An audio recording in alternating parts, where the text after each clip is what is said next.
Hi everyone, this is Mr. Neil Writer, also known as the Wax Whisperer. Thank you for tuning in to my latest video. Thanks for all the feedback to yesterday's video about the watermark.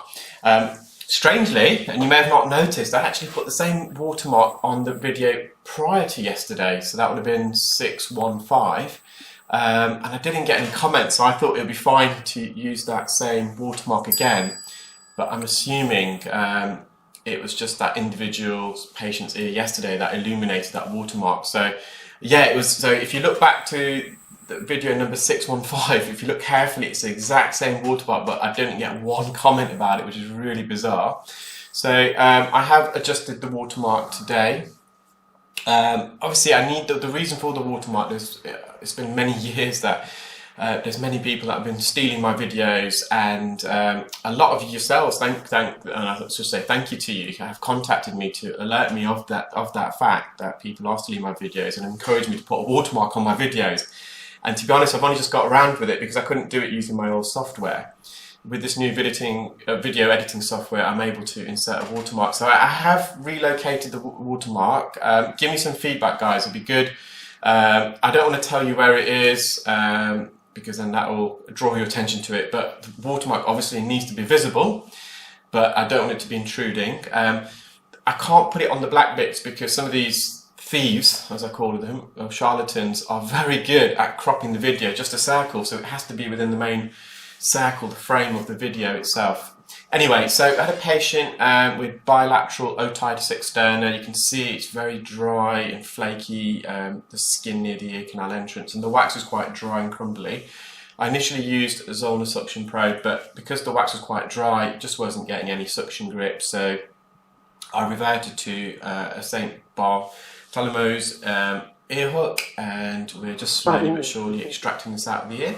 There we are, there's so much in there. Yeah, there's quite a lot. There's still a lot more. And you may have noticed there's a bit of fogging. And fogging of the lens is quite common when someone's got otitis externa, because when someone's got otitis externa, there's a bit of an outer ear infection. Going a bit deeper. And that increases the temperature. And therefore, because the tip of the endoscope is at cooler temperature than the core temperature of the ear, you get condensation on the tip of the endoscope, the lens, just very momentarily, and then that condensation does go because the endoscope, the optical fibre that run through the endoscope dissipates the heat, so it does heat up the tip of the endoscope very quickly indeed. Another thing that I mentioned in the video yesterday was that I'm trying to get to grips with the audio, because I know a lot of you do like having some audio, the background audio, and not just my voice, especially when there's suction. So there wasn't much suction in this particular video, but I think I've managed to resolve that issue. So when I speak, any background audio should go a bit automatically quieter, I hope, and then when I stop narrating, the background noise will go up.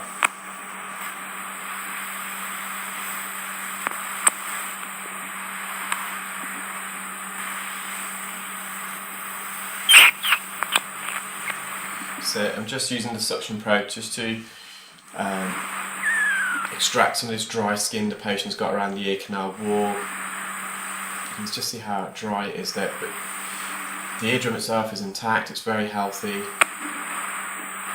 This patient's otitis externa is more lateral, it's near the entrance of the ear, as opposed to more medial towards the eardrum. The patient did advise that he was using a lot of water when he's showering, bathing, and submerging his head under the water and using the shower head to almost rinse the ear out, like a jet wash, like a DIY self-syringe irrigation. So I've advised against that. We want to avoid water in the ear, guys. Water can cause otitis externa, and which can then lead to some serious ear infections. So we've recommended some ear calm, just some acetic acid over the counter, and regular use of olive oil spray. Olive oil spray is slightly acidic, and the ear is slightly acidic, so it's good at maintaining the natural pH of the ear, and the acidity in the ear canal helps prevent bacterial growth and therefore inhibit ear infections. So I'm just using, we're on the right side now, so I'm just using an ear hook. Just got a bit blurry there, so as I put the wax out, it's smudged against the screen. But there we are, you can see the piece of wax that I removed. So the tympanic membrane, the eardrum, so that's the medical tan. It's all fully visible. There's just some dry wax. There's a little pimple there, top of screen, a little furuncle. We don't pop these, these are fine. It's quite common with people with otitis externa. There's no blood in there, it's not blood filled. The patient has been rubbing his ear quite a lot, he was saying, because of the itchiness using his fingers, so that could have aggravated that a little pimple. That will settle down. It's not painful for the patient. You'll see it in a moment. I was touching it with the suction probe.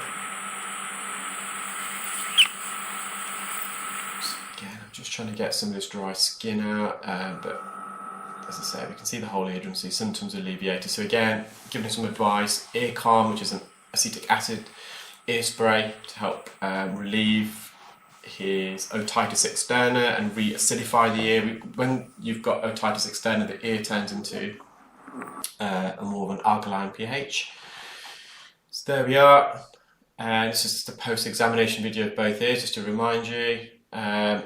I weighed all the wax, it's 565 milligrams, and they're the contents on a piece of paper. So I hope you enjoyed that video, guys. I hope slowly but surely ironing out some of the issues. Yeah, feel free to comment so I can readdress those if there's any further ones. I hope you're having all a great weekend, and I shall speak to you soon. Thanks, bye.